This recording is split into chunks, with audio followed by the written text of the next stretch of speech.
Bonjour à tous, alors aujourd'hui on va faire des mini muffins. Voilà, donc on commence par prendre 100 g de chocolat avec 3 cuillères à soupe à peu près de crème liquide.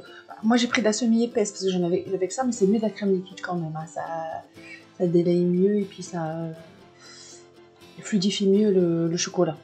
Donc je fais chauffer un peu au micro-ondes et puis voilà, bien lisser. Ensuite on met tout dans un bol, dans un grand bol. Voilà, parce que c'est la base de... Ça sera la base de muffin, ça prend quelques minutes, ça va vite. Hein. J'ai mis 30 g de sucre roux et un sachet de sucre vanillé. Et j'ai mis 30 g de beurre fondu, hein. C'est mieux quand même. Moi, il n'y a pas de morceaux. Un œuf, voilà, tout simplement. Voilà, et on mélange bien, on mélange tout. Et on mettra la farine. J'ai mis 100 g de farine blanche. Et une cuillère à café de levure chimique. Et j'ai mis un peu de noix de coco. Après, voilà, c'est facultatif la noix de coco. Moi, je mets un peu pour avoir un petit goût de noix de coco. Donc voilà, et après, je mélange tout. J'ai rajouté 50 ou 60 ml de lait, ça dépend la pâte, la farine, comment elle semble.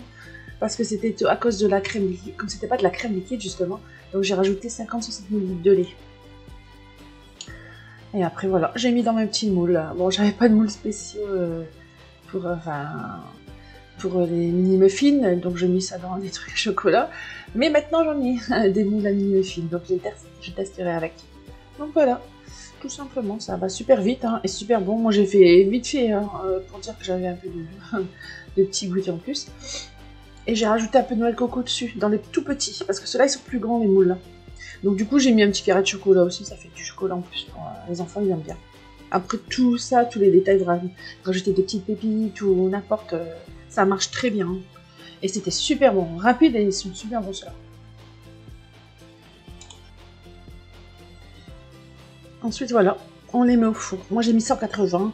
Après il faut surveiller, hein. J'ai à peu près 15-20 minutes de cuisson. Tout dépend après du four, hein. C'est comme tout. Hein. Moi j'étais bien cuit. Le couteau est ressorti bien sec. Et surtout les plus gros je surveillais, mais les petits je savais très bien si c'était cuit. Hein. Les tout petits, voilà, ça va super vite. Hein. À bien la surveiller.